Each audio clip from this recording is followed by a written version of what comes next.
Hallelujah.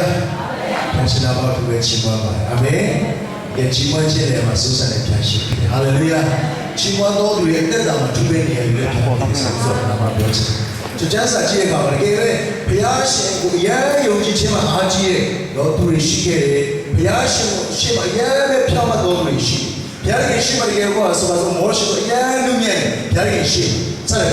Roma, Dili, going Harish. Come here, Roma, so as a motion, so Pia, yeah, told you don't do the Bakido, Yale, do it, you set me on the Mabine. Lead Habida. Shabuira, so begin your baby, don't do it, you set you, but you know me. Dame, Payawi, Madama, Chiwan and Dawi. Amen. Payawa, Chiwan. A shed you cannot Tavio, do it, go, they are obey my chick, Payawa, to Chiwan, Dawi,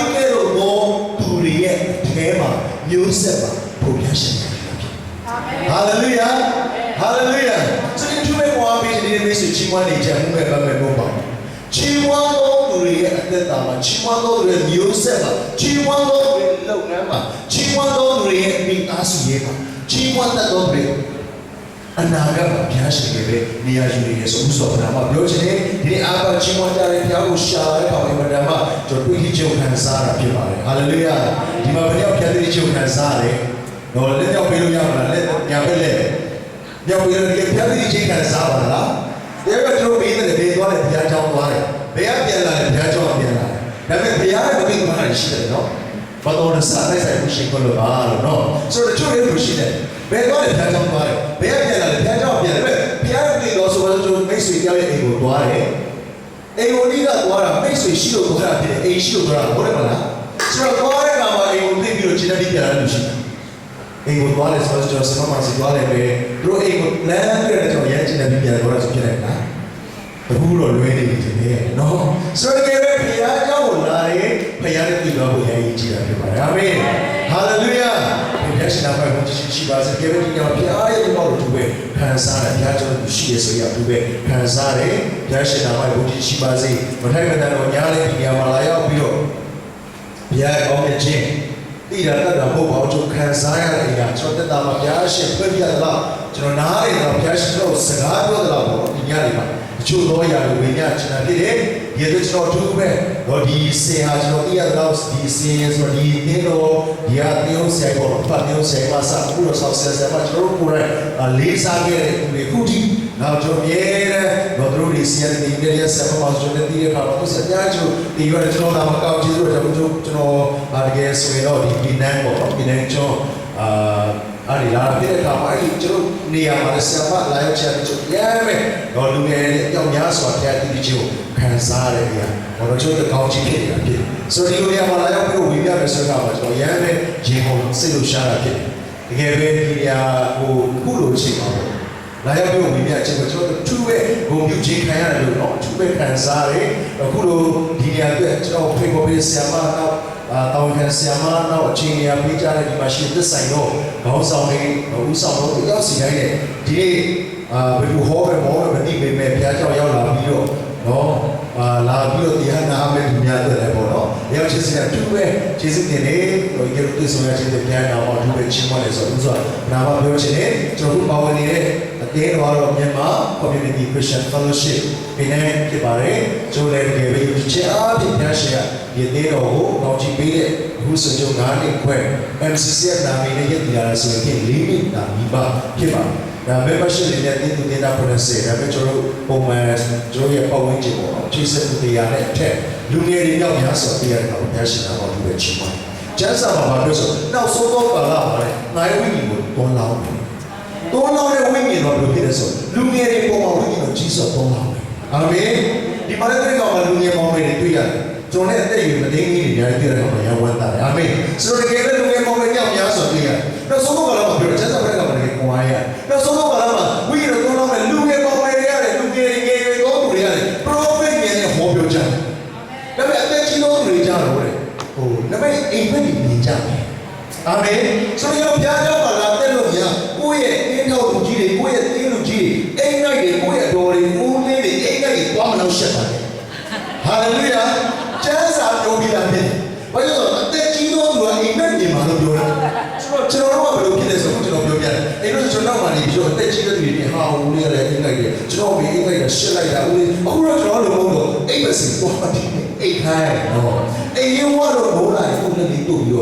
ဘာရင်ပါလို့မြင်တယ်သူကဘုရားရှိခိုးအရင်သိကြတဲ့ဘုရားဖြစ်တယ်အာမင်တော့လုံးဝကျမ်းစာကျွန်တော်ကိုကိုလူကလည်းပြောင်းလို့ဟောတယ်တမန်ကျမ်းစာကျွန်တော်အားလုံးကျွန်တော်ရဲ့အသက်တာကိုညှိညွတ်ပေးလို့ပြောတယ်ဘုရားရှိခိုးတဲ့ယူဒရှိဘုရားဖြစ်တယ်ညှိညွတ်တော်လို့ပြောတယ်အမှုရညှိညွတ်တဲ့ဘုရားဖြစ်လို့ပြောဆိုတော့ကျမ်းစာရစီရောတဲ့အခါမှာတကယ်ပဲကျွန်တော်လူကြီးလူငယ်ကောင်းဆုံးနေစရာမလိုဘူးဗျတော့လူငယ်တွေဘုရားဖွင့်တဲ့ program ညံတဲ့ဘိတ်နဲ့ကြောင်းပဲလူကြီးရတော့အိမ်နဲ့တို့ဖွင့်ပြလာတယ်နော်မတဲ့ဒီမှာလုံးလာတဲ့ကောင်တို့ဘာပြောလဲဒါဆိုအာမင်ညဘုရားတခုပြောရတဲ့သူစကားပြောလာတဲ့ကောင်အဲ့အတွက်အသင်းတော်အတွက်ဒါကလည်းဆောက်ဆက်ပြောတယ်ဟာလေလုယာဒီကကာလဝိညာဉ်တော်တက်ရောက်လာ但是呢，ဝိညာဉ်တော်ချက်တက်ရောက်လိုက်တာကရှမ်းစွာပေါ်အားရပြီးတော့ချင်းအိတ်ကိုစိတ်နဲ့ကြလို့ဆိုပြတယ်但是呢，ဝိညာဉ်တက်ရောက်ခြင်းကဒါဝိကိုဘာမှမဟုတ်တဲ့ဘဝနဲ့ဘယင်နေရာဒီပို့ဆောင်ပေးတယ်ဒါပေမဲ့ကျမ်းစာမှာပြောလဲဆိုနောက်ဆုံးတော့ကလည်းတတိယဒီကက်ကနောက်ဆုံးအခုသူစရပြောပါတယ် periods of all days နောက်ဆုံးတော့နေ့ရက်ကာလလို့ဒီကာလမှာတဲ့ရှင်တော်ရဲ့တယောက်တော်ဘုရားဖြစ်တယ်တော်လာတယ်အာမင်ဒီတော့မဆိုင်တော့တဲ့ကျမ်းရေလောင်းတဲ့အချိန်မှာကြက်မကြက်အဲ့ဒီရှင်းပြတော့ဆိုပါပဲဆိုတော့နောက်ဆုံးတော့ကလည်းတဲ့ရှင်တော်ရဲ့တော်လာဆိုကြက်အားလို့ဆိုပါမယ်တို့ဝိညာဉ်တော်အားလို့ဆက်ပေါ်ပါမယ်ဆိုဒီနေ့ချင်းဝင်ချင်းအားလုံးမှာလည်းရှင်တော်ဝိညာဉ်တော်ကြောင့်ရှင်တော်ဝိညာဉ်တော်ကြောင့်တော့သူတောင်းချင်တယ်မှာလည်းရှင်တော်ဝိညာဉ်တော်ရဲ့ဝိညာဉ်တော်ကြောင့်ပြောများစွာကြားရမှာကျွန်တော်ဒီတန်ရှင်တော်ဝိညာဉ်တော်ရဲ့ဆိုင်ရဲ့ကြောင့်တချို့ပြောခြင်းနဲ့ကျွန်တော်ဖျားရှင်ဖွင့်ပြရတဲ့တချို့ပြောခြင်းနဲ့တော့ကျွန်တော်နာမည်တော့ခုနကတော့ပြောပြီးပါပြီကျွန်တော်ကြံခဲ့လာတော့မသိဘူးကျွန်တော်နာမည်ပြည့်စုံထန်ရှမ်းသွားဖြစ်ပါတယ်ကျွန်တော်ပုံပေါ်ထန်ရှမ်းသွားဒီနေ့ကျွန်တော်ထင်ပါပဲတဲ့ CBC ဖြစ်လာတော့ကျွန်တော်ဦးလေးတော့ဒါဟိုပုစုံနဲ့နော်ကျွန်တော်တွေ့ရတယ်ဟိုစီပေါ်ကရတာဖြစ်ပါတယ်ကျွန်တော်အမဒါကျွန်တော်ပုစုံလေးကိုကျွန်တော်ရောက်ပါလေတော့ပါတယ်လို့နော်ဆိုတော့သူလည်းပဲအရောက်ပါဝင်လာတယ်ဒီနေ့ကသူနဲ့ဆိုတာဘာဆိုကျွန်တော်တရားဝင်ရတယ်သူလည်းဒီကုတ်ပြောပြတယ်နောက်ဒီနေရာမှာလည်းကျွန်တော်ဒီမှာရှိနေတာဆိုရင်ပထမဆုံးပြကျွန်တော်အားလုံးပထမဖြစ်နေတော့တကယ်ပဲရန်ကျွန်တော်ဝမ်းမြောက်စရာနဲ့တကယ်အမရမယ့်နေ့ရက်ဖြစ်တယ်ဆိုတာလည်းပေါ့နော်ထပ်လောင်းပြီးပြောချင်တယ်ထန်ရှမ်းတော်ဖြစ်တယ်ကျွန်တော်ဆန်ညော်တော်လို့လည်းခေါ်တယ်အရန်ရင်းပြီးတဲ့သူတွေဒီနေ့ဆရာမတော့ကျွန်တော်သားကြီးနော်ဆရာသားကြီးဆက်ပြီးပေါ့နော်ခေါ်တာဖြစ်ပါတယ်လို့ဒီနေ့ဆိုချင်းတို့ရန်ပဲကျေးဇူးတင်တယ်ဟုတ်ပြီဒီစတိုရီရွေးချယ်လာတဲ့ဘောပိုက်လေးနည်းနည်းလေးနော်သူကဂျေကိုလေးမှာသူကတော့ကျွန်တော်ကလော်တယ်သူကခံယူဖို့အတွက်ရောက်ချင်တဲ့ပြင်ပေါ်ချင်တို့ဘာချမ်းဆောင်ပါလာကြလို့ချင်တယ်ဘုံပုံထဲမှာတော့ဒါမို့ကျန်းစာပေါ်တော့ပါခဲ့တယ်ဆိုရင်ကျွန်တော်က FOS အခန်းကြီးလေး FOS အခန်းကြီးလေးအခန်းငယ်7တို့ FOS အခန်းကြီးလေးအခန်းငယ်7တို့ငါတို့ရှိပြန်ယုံကြည်ခြင်းလို့တော့ဘုရားကြီးသားတော်ကိုကျွမ်းခြင်းလို့တော့တညီတညွတ်ပြီးရောက်ရင်ခရစ်တော်၏ပြည့်စုံခြင်းပမာဏအရက်ဤဟုသောကြီးတော်လူအဖြစ်တို့ရောက်ကြတဲ့အောင်ဖြစ်သည်ဧပရောစခိုင်းကြီးလေးခိုင်းတဲ့စက်တော့ဖြစ်ပါလေအချို့ကျမ်းစာရှင်းတဲ့လူရှိလို့ရှိတော့ပြန်ပြီးဖတ်ပေးပါမယ်ငါတို့ရှိတဲ့များဒီယုံကြည်ခြင်းလို့တော့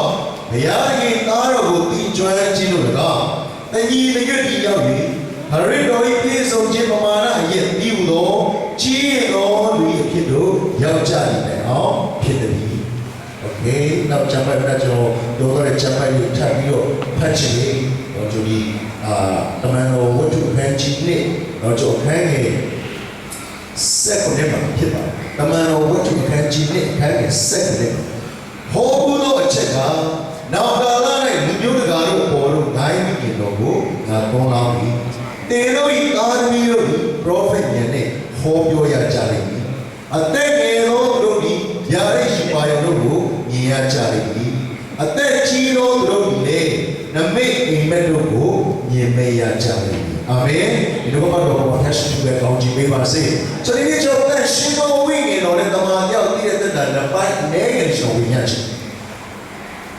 လောကတမန်ရောက်တည်တဲ့တန်တဲ့တန်ရှင်တော်ဝိညာဉ်တည်ချုပ်ခံစားလို့ပြတဲ့တာဘယ်လိုလင်းချမ်းသာသွားတယ်ဆိုရရတဲ့ပတ်သက်ပြီးကျွန်တော်သက်တာမှာတော့အသေးတော်မှာတော့ခံစားရတယ်ဘာကြောင့်ဆိုတော့ဘုရားရဲ့ကျေးဇူးတော်ကြောင့်ဤဝိညာဉ်ရဲ့စကားကိုကြားကြတဲ့အခါမှာထိုတဲ့စကားကလူကိုပြောင်းလဲစေဒါပေမဲ့ပြောင်းလဲလာဖို့သူက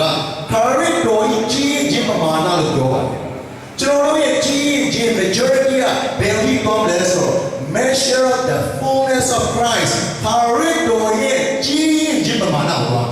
ဒီနေ့တော်များများလို့ဖြစ်နေ လဲဆိုအဲ့ဒါတော့တင်းအောင်ဆရာဆိုတော့ပို့ပြီးဒီခံမှာပေါ့တင်းအောင်ဆရာဆိုတော့မို့လဲချိန်ပြလို့ဆောင်ဆိုတော့ပို့ပြီးစာရှောင်မှာပေါ့တို့ကတင်းတော့မှာစက်ကတာဆိုတော့ပို့ပြီးပါဝင်မှာပေါ့ငါတို့ကတာမန်လူပဲလေဆိုပြင်တယ်မဟုတ်ဘူးကျွန်တော်တို့ရဲ့ measurement တိုင်းတာခြင်းကကျွန်တော်တို့မျက်စိနဲ့မြင်ရတော့လေဟုတ်ပဲလေဟာရစ်တော်ရဲ့ရင့်ကျက်ခြင်းကြီးရင်ခြင်းပမာဏ level နဲ့အညီတိုင်းတာဖို့ဘုရားရှင်ကိုအာမင်ဒါနဲ့ဘယ်ဆက်မရှိအောင်ကြည့်ပါစေ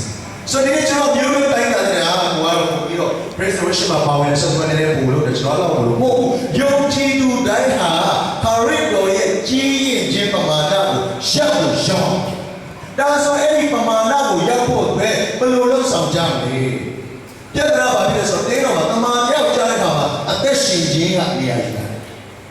ကျွန်တော်လည်းမရှိတော့မှတွေ့ရတယ်တက်တာတွေ့ရတယ်ဆိုတော့အသက်ရှင်ခြင်းမျိုးတင်ကြတဲ့ထောင်းတော်တို့မျိုးကျွန်တော်ပြောချင်ပထမတစ်ယောက်ကလာဇရု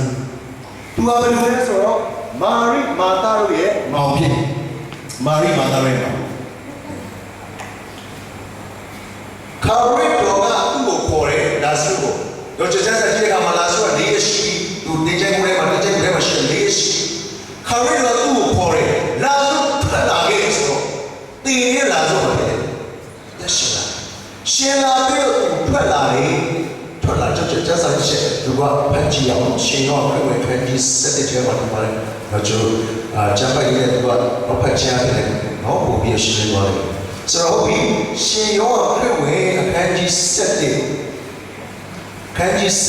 7အခန်းငယ်40နဲ့ကိုရိုဒီအကျိုးစကားကိုစမပြတ်နားထောင်လို့ကျွန်တော်သိပါပြီတို့ကိုလေကိုရိုဒီအကျိုးကိုစီလို့တော်ကိုဝဲရလက်ရှိတော့ဤလူအပေါင်းတို့ဒီယုံကြည်စေခြင်းကသူတို့ရဲ့အကျိုးကိုထောက်ပြီးဤတို့အကျိုးရှောက်ပါတယ်အခန်းငယ်43နဲ့44ကိုအတူကပတ်ပြီးလို့ရပါဘူးကျေးဇူးပြုပြီးတော့တောင်းဆိုခြင်းနဲ့43 44လာဇရုဖွေးလာတော့ကြီးသောအတန်နဲ့ဖိတ်ခေါ်တော်မူ44မှာ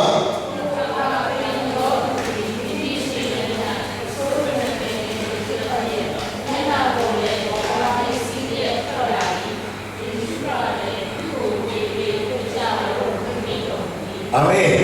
ခါရစ်တော်တစ္ဆာပါလို့ခါရစ်တော်ဒီပြောတမာပြကိုကြားတဲ့အခါမှာအထဲမှာသင်နေတဲ့ဝိညာဉ်ကတည်းရှိ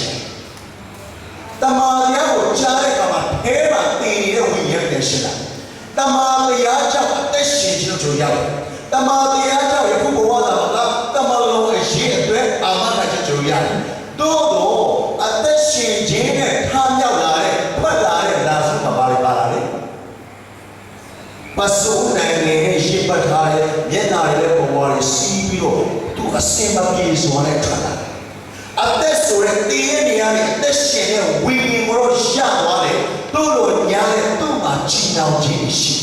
။ဖယားကိုသိတယ်ဗလင်ပေါ်ရဲ့ဆရာရဲ့ဟောတာတွေ့ကြည့်တယ်အယမ်းမဲ့သဘောကျတယ်အသက်တာမှာတကယ်ကောင်းပါပဲဒါပေမဲ့ဘုရားကျောင်းပြန်ထွက်တဲ့အခါမှာချီနှောင်ခြင်းနဲ့ထွက်သွားတယ်။အရင်တော့ဗီဇသဘောနဲ့ထွက်တယ်။မွေးဆွေးနိုင်ခြင်းနဲ့ထွက်တယ်မနာခံခြင်းနဲ့ထွက်တယ်ဘုရားရဲ့အသက်မရှင်ခြင်းနိုင်ခြင်းဆိုတဲ့အရာတွေကကြည်နောင်ခြင်းနဲ့ကျွန်တော်တို့အသက်ရှင်တော်လို့ဖြစ်နေတာဆိုရှင်အထဲမှာအသက်ရှင်ခြင်းတော့ရှိပါရဲ့နဲ့အပြင်မှာတက်တည်မရှိတော့တဲ့နားလည်ရတယ်အထဲမှာအသက်ရှင်တဲ့ဝိညာဉ်ရှိတော့ညာနဲ့အပြင်မှာအသက်ရှင်ခြင်းပုံစံမကောင်းတဲ့တက်တာနဲ့တက်ရှင်လို့နေတာဆိုရှင်ဒါကြောင့်ဒီခရိယာရောဒီမယုံကြည်ကိုဘာအကုန်လုံးဟုတ်တယ်လို့ရတယ်ဘုရားလိုမရှိတဲ့တောင်းဘုံမရှိလို့ရဘာကြောင့်လဲသူ့အထဲမှာတက်ရှင်ခြင်းဆိုတဲ့ဝိညာဉ်ဘုရားရှင်ဘုံနဲ့ပြန်ပြီးအသက်ရှင်ကြတဲ့ခြင်းနဲ့ဆက်ဆိုင်တဲ့အသက်ရှင်ခြင်းကရှိတော့ညာလေအသက်ရှင်ခြင်းပုံသက်တည်မထူနိုင်ဒါဒီချိန်မှာကြားတဲ့ကျွန်တော်ပြောချင်တယ်ဒီတော်ရဲ့ဘုရားကျောင်းစကားပြောရရတယ်ခါရဝေကျမ်းတွေဖတ်တဲ့အခါမှာဘုရားပြောတယ်။သွားပြီးဝိညာဉ်ရဲ့တက္ကဝါပေါင်းကိုဤဝိညာဉ်ပြစကားဟောပြောရမယ်။ယုံကြည်သောသူတွေကိုဘယ်တော့ဖြစ်စေတဲ့ခမည်းတော်သားတော်တိုက်ရှောင်းရတာမှလည်းဗတ်ပစ္စံမိတာပေးရမယ်။တို့တို့ရဲ့ချုပ်တော်ဒီတေခြင်းနဲ့ထားမြောက်တဲ့ခါရစ်တော်တိုက်ရှောင်းရတဲ့ဘိုးတော်နဲ့ထားမြောက်တဲ့ခရစ်တော်ကဒီတမန်တော်ခန်းကြီးတဲ့ခန်းရဲ့ရှစ်မှာဗာပြန်ပြောလဲဆိုခရစ်ဝင်ကျမ်းမှာပြောရတဲ့သူတွေရဲ့ပြောရတယ်။ဘာပြောလဲဆိုတော့တင်တော့ဒီတဲ့ယေရုရှလင်မြို့မှာစရယူရပြီးရှမာရိပြီးညီကြီးဆုံးတဲ့အောင်ငါဤဝိညာဉ်ဟောလို့ပြောတာ မပြောတော့ဘူးမပြောလေငါဤတဲ့အာမင်အာမင်နည်းနည်းကွာဝါတဲ့တည်ဖြစ်မဲ့လူကအပြောကောင်းတယ်တဲ့တည်ဖြစ်မဲ့လူကအသက်ရှင်နေတာအသက်ရှင်ခြင်းမှာပဲတဲ့တည်တွေ့ရတယ်ပြီးတော့ပြောဆိုခြင်းမှာတဲ့တည်တွေ့ရလူတယောက်တဲ့တည်သူ့ကိုအတွက်ဆိုရင်သူကိုယ်ရတဲ့တည်ပြုထိုက်တဲ့အသက်ရှင်ခြင်းလို့ဒါပေမဲ့ဖြစ်တဲ့ရာကိုမိတ်ဆွေများကောင်းကောင်းပြောပြလို့ရတယ်မီဒီယာသမားရဲ့မီဒီယာနဲ့ပြောပြလို့ရတယ်ဘယ်တော့ထဲမှာလဲအသက်ရှင်ခြင်းမရှိပြောပြလို့ရတယ်ဆိုတော့ဟောတာနဲ့တက်တည်ပြရတယ်တူတော့ဒါဆိုရင်တက်တည်ယူတော့ရင်းကျက်တော့အစစ်ကိုဘယ်လိုသွားမလဲဆိုတော့နောက်တစ်ချက်ယူတော့ထားမှချက်ကိုသွားတယ်အဲ့ဒါသူရဲ့ထားမှချက်လဲဆိုတော့ current ကိုထားမှချက်ဟုတ်ပြီဒီကြမ်းပဲတဲ့ကွာဂျုံဖက်ကြည့်အောင်ဘယ်မှာလဲဆိုတော့ရှင်းအောင်လို့လည်းကျွန်တော်ကဖက်ရအောင်ကြမ်းဖက်ကျန်းစာလေးကျွန်တော်တို့ဖတ်စီခြင်းနဲ့ကျွန်တော်ခေါ်တာပြောတယ်တော့ဘာလို့ပုံပြီးတက်တည်ကျူပါလိမ့်မယ်ဆိုတော့ဒီရှင်းရောပြုတ်ဝင်ခန်းကြီးဆက်ကိုရှင်းဖို့လည်းတော့မြင်တယ်ဒီကမှာထားမြောက်တဲ့ကာရစ်တော်ကပိတ်ပစိုးတွေပိတ်ရပြီးတော့ခေါင်းနဲ့မျက်နှာတွေမှာလည်းပုံဝါတွေပတ်ပြီးထားတော့လားမဟုတ်ဘူးအရင်ထားမြောက်တဲ့လာဇရုကတမန်များကိုကြားပြီးတော့ကယ်တင်ခြင်းနဲ့ဆက်ဆိုင်တဲ့အသက်ရှင်ခြင်းထားတယ်လူတွေကထားမြောက်တဲ့ကာရစ်တော်ကတန်ရှင်းသောဝိညာဉ်တော်ကိုတိတ်ရောက်ခြင်းနဲ့ထားမြောက်တဲ့အတွက်ဇာတိရဲ့ဆက်ဆိုင်သောလူတဘောလူမနောနဲ့ဆက်ဆိုင်သောအတွေးနဲ့ဆက်ဆိုင်သောလောကီမှုရာနဲ့ဆက်ဆိုင်သောပိတ်ပစိုးတွေမျက်နှာအုပ်တဲ့ဘဝတွေအကုန်လုံးပဲကြံခဲ့ပြီးတော့လူကစင်းလုံးကျွတ်ကွင်းလုံးကျွတ်တော့ကျွန်တော်ပြောတယ်တရားမှတရားအပြည့်ဝထားတတ်ပါတယ်အာမင်ကိုမှုဘယ်လိုလဲတန်ရှင်းတော်ဝိညာဉ်တော်လို့ဟာလေလုယာဟာလေလုယာကိုတန်ရှင်းတော်ဝိညာဉ်တော်နဲ့တွေ့ပြီးတော်တာလေကိုတန်ရှင်းတော်ဝိညာဉ်တော်တို့အဲမှာနေရာယူတော်သူတွေတာလေစင်းလုံးကျွတ်ထားမြောက်ခြင်းအဲ့ဒီထားမြောက်ချက်မှာဖြစ်စီဆိုတော့ခုနကကျွန်တော်ကမှန်တော်ခိုင်းတဲ့ငယ်ရှစ်မှာပြောတဲ့တက်တည်ဖြစ်စီအာမင်ဒီတော့ဘယ်လိုကျွန်တော်တင်းတော်မှာဒီမှာတော့ဖြစ်လာကျွန်တော်မသိကြတင်းတော်မှာကျေးဇူးတော်ကြောင့်ယုံကြည်သူများများဆောပါပဲတင်းသူတင်းအားလုံးဒီပါဆက်ပါနေတယ်ဒီဗုဒ္ဓဘာသာရဲ့မျိုးမျိုးချို့ဟိန္ဒူတော့ချို့ရေဂျန်တဲ့တော့ဒီချင်းပေးဘူးလေဖျားကျေးဇူးတော်ကြောင့်ဆိုတော့ပြောင်းလဲလာကြတဲ့အခါမှာဘယ်အနေမှာတော့ရောက်သွားချိန်မှာအေးအဲ့လိုမျိုးကိုချက်ချွတ်ယူပေါင်းနေတယ် professor တွေနဲ့ prophet တွေနဲ့ဟောတယ်တော့အနာဂတ်တွေအများကြီးတယ်ဒါပေမဲ့ကျွန်တော်ဘာလို့လဲတတိထားမိလဲဆိုဒီအပတ်ကုန်ကြီးကိုလည်းဘုရားကိုစက်ကတော့ဘုရားကိုရှာတယ်ဒါပေမဲ့နောက်တစ်ပတ်ရောက်သွားတဲ့အခါကျရင်အရင်ပုံနဲ့ပြင်လာသူတို့ကတော့ထူးခြားမှုမတွေ့ရဘူးဘုရားကြောင့်ရောက်လာတဲ့ကိုတက်တာကထူးခြားတယ်အပြတ်မောက်တော့သူကြီးခံယူတယ်ညစ်တော့ချရင်ယောက်ျားလေးမကြီးညစ်ကြတယ်ဒါပေမဲ့အသက်တာပြောင်းလဲခြင်းမရှိတာဆိုတာတွေ့ရတယ်ကျွန်တော်ပြောပြလို့ဘုရောပါလေသူတို့ကိုဘုရောရှိမှုကြည့်ဘူးလားဒီလူညစ်ကြတာကိုဒီလူကကြည်ပေါင်းရင်ဖို့အခုဆိုချင်းချင်းဆိုတော့ဘုရားကြောင့်ကားလေးကောင်းကြီးတဲ့ကြဆိုတဲ့မျိုးဝယ်လို့ပြတဲ့ကြီးတဲ့ဆိုတဲ့မျိုးလေဝါကားရည်ရဲ့ဆိုတဲ့မျိုးတချို့ဆိုဘုရားကြောင့်စလာတဲ့နေမှာပြောင်းလဲသွားတယ်လူတွေမိတ်ဆက်တာကျွန်တော်အမြင်နဲ့လူတွေမိတ်ဆက်ခေါ်တာလူတွေမိတ်ဆက်ကမှကျွန်တော်ယေရှုမြင်တယ်ကျွန်တော်ပြန်လက်ခေါ်တယ်မြင်တဲ့ယေရှုကပုံများဖြစ်တယ်ပေါ့နော်မကူခဲ့တော့ဒုက္ခဆိုတော့ယေရှုမြင်တယ်ဆိုတော့မတတ်နိုင်တော့အေးဟုတ်ကဲ့ကောင်းတယ်ဒီကိစ္စမဆိုးဘူးလို့နော်ခါရဲဆိုတော့ဒါပေမဲ့နောက်နေ့ကျရင်အလုပ်သမားတွေပြန်ပြီးတော့လုပ်ကြတယ်ဆိုလောကရဲ့အဲ့မှာတို့နေပါဖယားကိုမင်းနဲ့ပြဒီလောကဘာတော့ပေါ်ကြတာတဲ့ရှင်တော်ဝိညာဉ်တရားတော်ကြည့်ညက်ပုတ်တော်နဲ့ခြင်းနဲ့ကြတယ်ကျွန်တော်လည်းပြောရချင်တယ်။ညချောဘယ်ပိုင်းနဲ့ပြန်ပြီးဖွင့်ပြတယ်ဆိုတော့တဲတော်တယ်ဒီမှာချို့လေကျန်းစာနဲ့ပတ်သက်ပြီးလာတဲ့ဖြစ်မှာကျွန်တော်တဲတော်အများကြီးကျွန်တော်ရှင်းပြတယ်။ဒါပေမဲ့အချက်၃ချက်တဲတော်ပထမအဆင့်ရှင်းပြတရားရယ်။အဲ့မှာစပီကနာရှိမယ်အင်ဒိုရှိမယ်စရပြဂျစ်ပလင်တဲဖို့အတွက်ဟလာအကုန်လုံးရှိတယ်။ဂျစ်ပလင်တဲပြီးသွားတဲ့အခါဖယားရှင်အဲ့ဒီရစ်ကိုမွေးကြိုင်လို့ရတဲ့ကိုလက်ခံတယ်ဆိုရင်နောက်ထပ်တစ်ဆင့်ဖြစ်တဲ့တန်ရှင်းရတာတော့တွားတယ်ဖယားရဲ့မျက်မှောက်ကိုခံစားဒီနေ့တတိယနေ့ကျွန်တော်တင်းတော်ရဲ့ဝတ်ပြုခြင်းကိုဘုရားလက်ခံတဲ့အခါမှာ restoration ရဲ့ဘုရားရှင်လက်ခံတဲ့အခါမှာတန်ရှင်းသောဝိညာဉ်တော်တယောက်ရဲ့မျက်မှောက်ကိုခံစားအဲ့ဒီမျက်မှောက်တော်ရဲ့ရှားတက်ကဘာလဲဖြစ်လာလဲဆိုတော့အနာဂိတ်ရဲ့ကျမ်းမာရဲ့ယူပါယဝင်နဲ့ခြေတော်ရဲ့လွတ်တဲ့နော်အဲ့ဒီမျက်မှောက်တော်လည်းကျွန်တော်ရှင်းခါရဆိုပါတယ်အချင်းတွေအားလုံးကြောင်းတဲ့ပုံပြီးမျက်မှောက်ထဲမှာအကုန်လုံးပြောင်းလဲသွားတယ်တို့တော့ဘုရားကြောင့်ဘယ်လိုစကားပြောလဲဆိုဒ theory level ပေါ့ doctrine level ပေါ့ကျွန်တော်ပြန်ပြောရရင်စောင်းတဲ့ဖတ်တာလည်းဘာ proof မှတော့ကျွန်တော်ဘယ်ပြရအောင်ဆိုရင်ယူယူလေးပဲပြောချင်ဘုရားဘယ်လိုစကားပြောလဲဆိုတော့မျက်မှောက်တော်ကြီးကိုဒီ holy တဲ့ရှင်းတဲ့အရက်ထိပဲမခေါ်ပါနဲ့ holy of holy အသက်ရှင်းဆုံးဌာနကြီးကွာအသက်ရှင်းဆုံးဌာနဘာကြောင့်လဲဆိုတော့အသက်ရှင်းဆုံးဌာနမှာကျွန်တော်ဒီတဲတော်ပါဆိုအသက်ရှင်းဆုံးဌာနမှာဘရိယတရှိရတယ်နော်ဘရိယတရှိဒီလိုပဲတောင်းမယ်ဟုတ်သားရဲ့အဲ့ဒီမှာဖယားကိုယ်တိုင်ရှိတယ်မြတ်တော်တော်နဲ့ခြေတဲ့တက်တာဘုရားတော်များများစီစဉ်နေမှာ resolution တို့လည်းဒီလိုမျိုးခန်းစားကဲဝမ်းသာတယ် resolution ဒီလာတဲ့စက္ကန့်ကိုပြထားတယ်သူတို့ resolution ဆိုရင်ကျွန်တော်ရခန်းစားတော့ကျွန်တော်ချင်းကိုထားချင်လာတယ်တော့ညစ်ကြတယ်တော့ဖြစ်လာသူချင်းခန်းစားတယ်အာမင်ဘုရားရှင်ဒီပို့စတိုင်းတော်ပြီးပါစေအာမင်ဆိုတော့သူတို့ဒီလူကလည်းခါပဲဟိုကာမတိုင်ရောက်ကြောက်သွားပြတ်လာဘာကြောင့်လဲမျက်မှောက်တော်ထဲမှာဆိုတော့ရပါပြီလားဆိုတနည်းငယ်ကိုရှာတာတနည်းငယ်တော့မရောက်ဘူးစက်ကပ်ပုဂ္ဂိုလ်ကိုပြင်ဆင်နေတာဟောတာဘောပေါ်လာတော့ဘောနော်အစင်တဲ့ဘာကြောင့်ဆိုသူ့ကိုမျက်မှောက်တော်စစ်မဲ့သူခံစားပြီးတော့အဲ့ဒီဖရားတဲ့တက်ရှိတယ်တက်တည်ဖြစ်ဆိုတော့ဘုရားဘယ်လိုစကားပြောဆိုတော့ holy of holiness အသက်ရှင်ဆုံးဒီကိုခေါ်ရမယ်အဲ့ဒီမှာပြည့်တဲ့တာမှာကင်းဝဲတဲ့ဘုရားရှင်ကိုတက်ရှင်တော်ဝိညာဉ်တော်ဟာခရစ်တော်လည်းဝါခိုင်းမှာကျုပ်ကိုစားတင်ခံတဲ့အခါမှာကာလကလည်းပိတ်ထားတယ်အဲ့ဒီတစ်နှစ်မှတစ်ချိန်ပဲရှစ်ဘရောဟိတ်ဝင်လို့ရတဲ့အသက်ရှင်တော်ဌာနကိုလူတိုင်းဝင်လို့ရအောင်ခရစ်တော်လည်းဝါခိုင်းမှာတင်ခံတဲ့အချိန်မှာအဲ့ကလက်ကတချမ်းပွဲသွားတယ်ဆိုတော့အဲ့ဒီကလက်ကလည်းလူတိုင်းကျေးဇူးတော်ကြောင့်ဝင်လို့ရတယ်ဝင်တော့သူတိုင်းအဲမှာဆိုတော့ဒီကိုရတော်ဆောင်မဆောင်တိုင်းတော့ခိုင်းရ15 16မှာတင်တော့ဒီဘုရားရဲ့အသက်ရှင်တော်ဝိညာဉ်တော်ကျေးဝိရဘိတ်အာမင်ဆိုတော့ဝိညာဉ်တော်ကအဲ့ဒီပရိယတ္တာမှာအဲ့ဒီကေရုရဲ့အုပ်မိုးခြင်းထဲမှာဘုရားရှင်တော်ဝိညာဉ်တော်ကဗိမာန်တော်မှာမို့လဲရင်တော့ကျွန်တော်ရှမာရိမျိုးသမီးပြောလို့ဟောဘုရားရှင်တောင်းပေါ်မှာရှိတဲ့ယေရုရှလင်မြို့မှာရှိတဲ့ကျွန်တော်အဲ့ဘက်ကိုမြဲတမ်းမောင်းပြီးစုတောင်းဖို့တော့အဲ့ဒီတက်ရှင်တော်ဝိညာဉ်တဲ့အဲမှာနေရရှိတာအဲ့ဒါကြီးကြီးဒီနေ့အသင်းတော်ရဲ့တောင်းဆိုကျွန်တော်ညော်နေတဲ့အသင်းတော်ညော်ရင်းတဲ့ခရီးရဲ့ယုံကြည်ပြောက်ဆိုတာသူ့အထဲမှာဘုရားရှင်တော်ဝိညာဉ်တော်ကိန်းဝတ်တဲ့တက်တည်ရှိတော်တယ်ဟာလေလုယာဖယားရှိရဆိုတာယုံကြည်စရာမဟုတ်တိမြတ်ဘာကြောင့်လဲဆိုတော့ဘုရားအရှင်ဟာလေလုယာ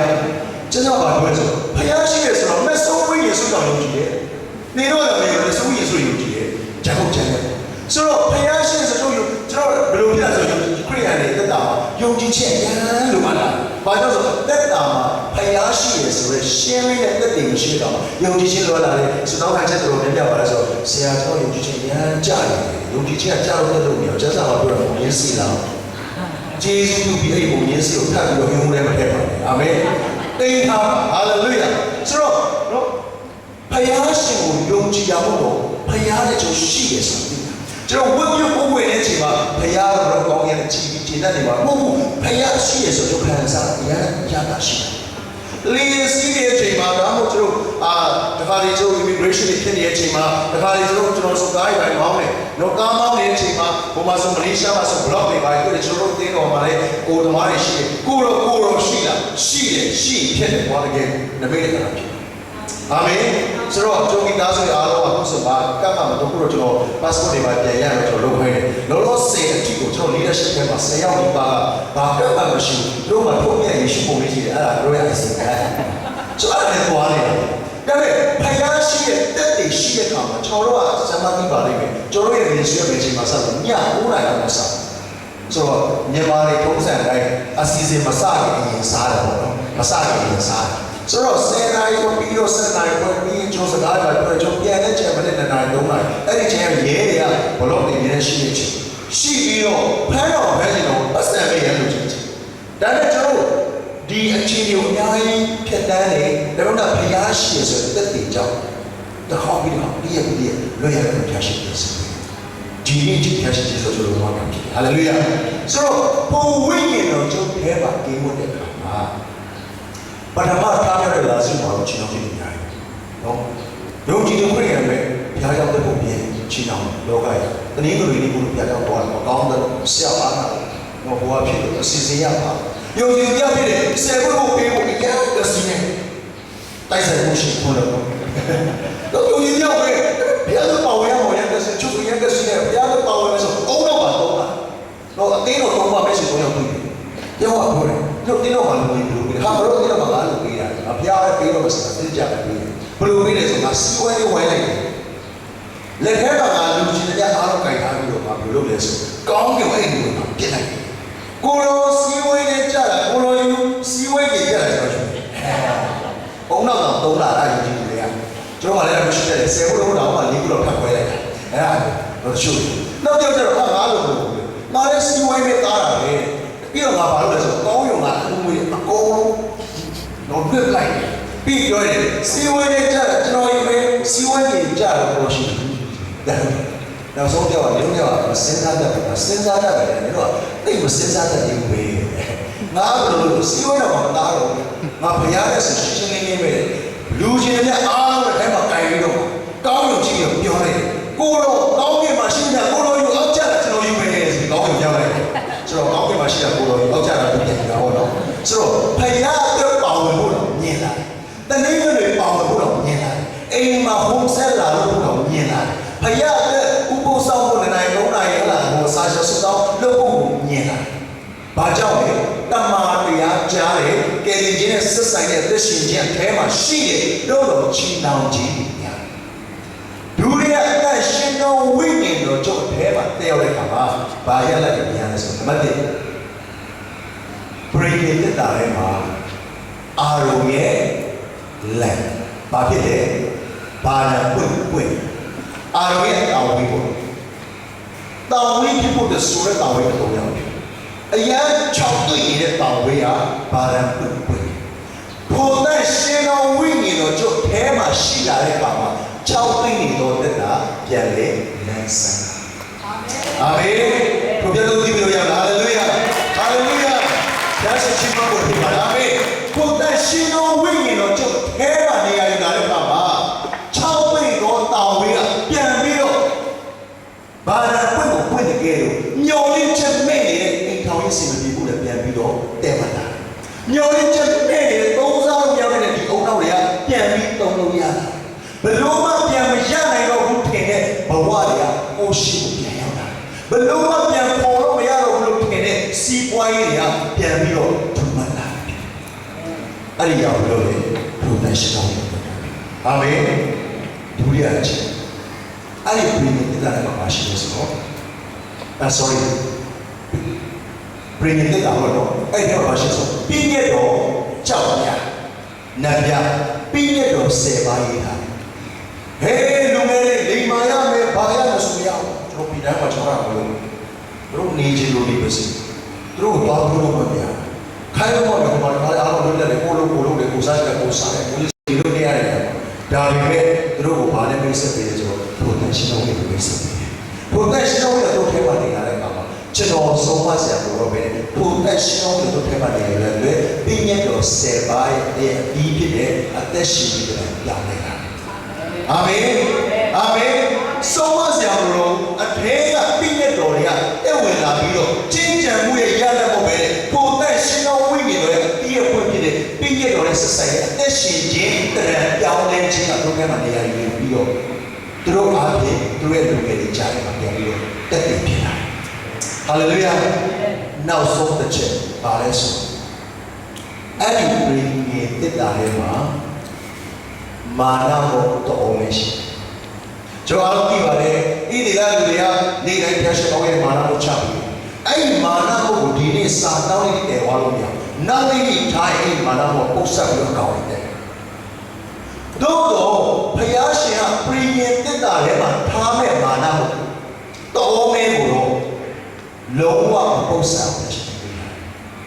။အာမင်။ဆိုတော့အဲ့ဒီပရိယေတ္တာမှာရှိတဲ့မာနကောင်းကင်ကလာတဲ့မာနကိုတနည်းပြောရင်ဖယားရဲ့နှုတ်ကပတ်တော်ဒီနေ့ကျွန်တော်ခိုင်းလို့ဒီကနေ့ဆရာကြောင့်ဟောတယ်ပွားရတယ်နောက်နေ့ကျတော့အာရုံတော့သွားတယ်။အဲ့ဒီတ္တာမဟုတ်တော့ဘူး။နေ့တိုင်းမာနမဟုတ်ဘူးလို့ဒီနေ့တ္တာနေ့တိုင်းထားရတယ်ပေါ့ပွားသွားတယ်တ္တာမဟုတ်ဘူး။နှုတ်ကပတ်တော်ကကျွန်တော်ထဲမှာအမြဲတမ်းဒီပရိယေတ္တာထဲမှာရှိတဲ့တောမဲသောမာနမပုတ် ဆက်တကယ်ကျိုးအဲမှာနေရာယူလာပြီးတော့အဲ့ဒီမာနမုတ်ပြုတော့နှုတ်ကပတ်တော်ကျိုးအားရချိန်မှာခွာဖြစ်စေတယ်လက်တော့ချိန်မှာလမ်းစားတဲ့ဖြစ်စေတယ်ညှော်ရင်းချက်မဲ့ချိန်မှာညှော်ရင်းချက်ဖြစ်စေတယ်တနည်းကလေးတိုင်းကခွာယူရတဲ့တနည်းကိုဘိုးတော်ပဲနဲ့တနည်းကလေးမှာရတဲ့နှုတ်ကပတ်တော်မာနဘုရားတနည်းသားနဲ့တနည်းကလေးမရောက်ခင်စัจ जा ကျိုးလိုအပ်တဲ့အသက်ရှင်ခြင်းအတွက်ခွာအာဟာရဖြစ်စေဟာလေလုယာဟာလေလုယာကျွန်တော်ဒီအချိန်ကိုလေးထဲမှာကျွန်တော်ဒီအချက်လေးတစ်ချက်ကျွန်တော်ပြင်ဆင်လာတော့ရှိပါတယ်ပြီးတော့ညလည်းဒီ preservation ပါဒီအရာလေးကျွန်တော်ပြီးခံစားပြီးတမာရောက်ကြပြီးတော့ဒီရဲ့ညထားရပါတယ်ဒီနေ့ကျတဲ့ဆက်ဆိုင်တော့အတက်ကိုရတယ်တို့တော့ချီနောက်ချင်းရောက်လာဆက်တယ်အတွက်ပုံသက်တည်ရှိဘုံတော်တည်ရှိခရစ်တော်ထားမြောက်ခြင်းလက်ဝါးကိုင်းခရစ်တော်ထားမြောက်ခြင်းထိုထားမြောက်စေရတန်ရှင်တော်ဝိညာဉ်တော်နေရာယူလာတဲ့အခါမှာထိုတန်ရှင်တော်ဝိညာဉ်တော်ဒီဝင်တဲ့ brain နဲ့တာလည်းဒီဝင်ထိုတန်ရှင်တော်ဝိညာဉ်ကျုပ်ထဲမှာနေရာယူလာတဲ့အခါမှာ6ဝိညာဉ်နဲ့ပြန်ပြီးတော့ဘာသာပွင့်လမ်းစတဲ့တက်ပြန်လည်လူပြိုတဲ့တက်ပြန်လည်ဝါရတဲ့တက်ကုံဆုံးတဲ့တော့ချစ်ပြန်လည်လမ်းဆိုင်တဲ့တက်နောက်ဒုတိယချက်ပါဆိုတော့ brain ပညာတော်7ပါးပြောဆိုဆုံးမခြင်းနာခံခြင်းကြောင့်ဘုရားပဲအထဲရတယ်လာတဲ့တရံပြောင်းတဲ့သက်ရှိခြင်းနောက်ဆုံးနှုတ်ကပတ်တော်ခံယူတဲ့အခါမှာနှုတ်ကပတ်တော်ဒီနေ့ရပြီးတော့ခဏနေပြေးဆိုင်မှာပုံပိုးသွားတာဘုရားပဲအဲ့ဒီနှုတ်ကပတ်တော်ချုပ်တက်တာပဲနေတယ်ပဲ့တယ်တော့အလင်းကဲခြေရှိခြင်းပြောရတဲ့စားခြေရှိတဲ့ကြောင့်ခေါ်ဆောင်တော့မှာဖြစ်ပါတယ်ဟာလေလုယာဆိုအဲ့ဒီအရာဖြစ်ဖို့အတွက်ပရမနဲ့ဒုတိယဘာပါလဲဆိုတော့ဒုတိယထောက်ပြောက်ခြင်းကိုခရစ်တော်ကကျူးတယ်အာမင်ကျွန်တော်ရဲ့ဘုံတော်ပေးဖို့ကျူးတယ်ဒီလိုပုံစံနဲ့ကြိုက်တယ်ဆိုကျူးတယ်ဒီလိုအတိုင်းဝိုင်းမှာပဲနေချင်တယ်ဆိုကျူးတယ်ဒီလိုမျိုးလေးဟောတာကိုပဲပုံကြိုက်တယ်ဆိုကျူးတယ်တော့တချို့တွေကဘဝကူလုံးမှာခွာရတဲ့ဂျာပဲဆာလန်ဆက်ကွာနေတယ်လာလို့ရှိဟုတ်တာလေးကိုပဲကြိုက်ကျင်တော်ဘာလို့ဆိုမရတော့ဒီကျန်းစာဘာလို့ဆိုတော့ပါပြီဒါပေမဲ့တော့ပဲဆိုတော့ပါပြီဆာလန်တော့လည်းအဲ့လိုအာမင်အဲ့ဒါလေးကျူးတယ်ဘာသာဒီနေ့ကျွန်တော် challenge လုပ်ချင်တယ်ဒီချိန်လေးမှာ challenge လုပ်လို့ရှိတယ်။ preservation ကိုပြအချိန်တာပြောပါမယ်တန်ရှင်းလို့စေကြောဆိုချင်တော့ပြန်ချီးမွမ်းတဲ့အချိန်မှာတချို့တို့ချိုးပဲဆက်လိုအပ်ခဲ့ကိုကိုချိုးပဲဖို့ခဲ့တဲ့ဒီနေ့ဒီမှာရှေ့ဆရာမိုင်းတို့စုတောင်းနေချင်ဒီအတွက်ကျွန်တော်တင်းတော်တော့ချတယ်အာမင်ဒီနေ့ပလင်ကကိုကိုလည်းပို့တာပေါ့ပေါ့တင်းကိုထူပါပါဒီနေ့တင်ဘလို့ချင်နေပဲလားဒီပလင်ကကိုလည်းပို့ပြီးတော့တင်ဟာအပြည့်ရမ်းတာပဲဘုံဘုရားနဲ့တာရတဲ့လူမို့နင့်လိုလူမျိုးအစင်မပြေတယ်ဆိုပြီးများပြောကောင်းပြောအဲ့လိုတည်းမှတင်းကိုပြောကောင်းပြောမယ်လူကွာစားပြောတတ်မစိုးတာအမျိုးမျိုးပြောကောင်းပြောတယ်ပလင်ကတင်းကိုလို့မပြောပါဘူးတင်းကိုသူပဲလက်ခံတာဖြစ်ပါတယ်ဒီနေ့ဒီပလင်ဒီဘိမှန်ဒီမှာရှင်မိတ်ဆွေရောက်စီစဉ်တယ်လူအပ်တဲ့ရာတို့ထူထောင်ဖို့ပဲဒီနေရာရှိနေတာဖြစ်ပါတယ်ဒါကြောင့်မို့ဒီအချိန်တိုင်းမှာသူပဲဘယ်လိုအကြောင်းအရာနဲ့ဆွေးနွေးဖို့လို့လဲလောကဆရာချင်းတာမွေးစီဝါလာမွေးကြီးပြတ်လာတာတာမီးပေါ်မှာစိုးရင်ချင်းတာမော်လေဝတ်ဝဲချပုံစံတာဂိုင်းကဆွဲတာဘယ်လိုအကြောင်းအရာစုံရရှိခဲ့ဆိုဒီမှာရှိနေစေသူပဲဖိတ်ခေါ်ခြင်းရှူလာတဲ့စတောင်းပေးခြင်းတို့လည်းတော့တက်ရှုံးတဲ့ဒီပေါ်မှာဒီထူးခြားသောတရားလာပါပြီကျွန်တော်ယုံကြည်တယ်လာရဲ့လည်းပြန်ဖို့တဲ့ဆိုတော့ဘယ်မှာတော့မလာတော့ဘာမှမထူးခရရဲ့ဒီတော့သူတွေကဝါပြဆောင်နေရတယ်လေယောက်ျားများတဲ့ခွဲလာလို့ပြီးရှက်ခွဲလို့သူများမရှိတဲ့ချိန်နေ့ကြောင်တော့တော့ပြီးရေခတ်တယ်ခရစ်တော်ရဲ့ဒီကမှာပေါ်တော့ရှက်ခွဲပြီးတော့ရေတော်တဲ့လူကဝါပြဆောင်တဲ့ဒီနေ့စကားတဲ့ဆောင်လို့ပြန်သွားတယ်ခရရဲ့ဒီတော့သူတွေမှာအနာဂတ်ရှိတယ်ဂျာကော့ရဲ့စိတ်ကြတယ်တေဖို့ရဲ့ဆိုရင်ဒါပေမဲ့ပင်လယ်ရဲ့ report ရဲ့မှာပိုကောင်းနေတဲ့မှာနဲ့ဘုရားရဲ့တွေ့တဲ့အခါမှာသူ့အနာဂတ်ဟာဂျာကော့ဘဝနဲ့ Israel ဆိုပြီးတော့တမိုင်းလေးကိုရေးဖို့တဲ့ခြေလှမ်းတွေတွေ့ရတယ်မိတ်ဆွေဒီနေ့ဟာတဲ့အတွက်အကောင်းဆုံးနေ့ကိုကျွန်တော်ယုံကြည်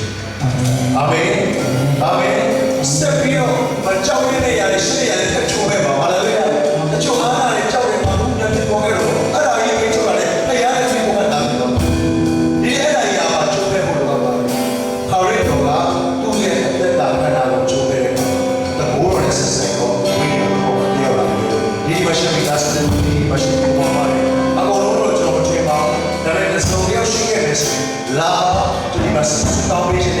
နဲ့အလားနဲ့တော့တရားတွေ့ခြင်းရဲ့တဲ့ဘာမှဖြစ်ပါတယ်ကျေးဇူးနဲ့ခြင်းမှာတကယ်စိတ်ရမှာဆိုတဲ့ခံစားမှုရှိထွက်လာဖို့သူပဲပြောခြင်းနဲ့မ မရှိတဲ့တလားမရှိတော့ဝတ်တာဒီမှာကျွန်တော်ကဘာလို့ကိုရရှိနေပြီဒီလိုတည်းရရှိနေပြီဒီနေ့တော့ဝတ်တဲ့ဆက်တဲ့လည်းဒီမှာစပါဘုရားဆောင်ရတဲ့ပြည်စီပါတယ်ဒီတော့ဒီသူ့ရဲ့ဒီအခွင့်အရေးတော့ကျူးသေးတယ်တော့ချာစစ်ချင်တယ်ပါတယ်ဒီလိုကဘာလဲရတယ်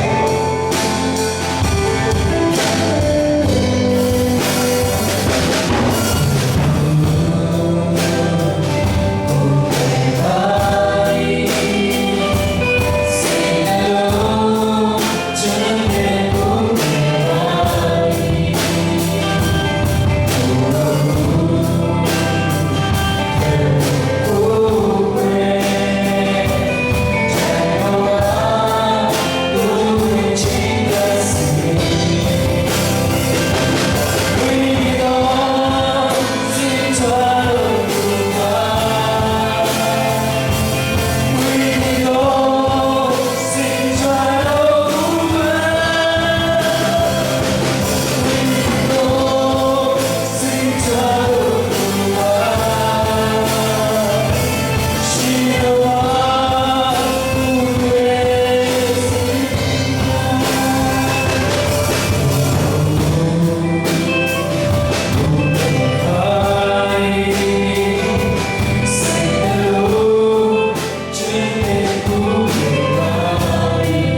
Amen.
။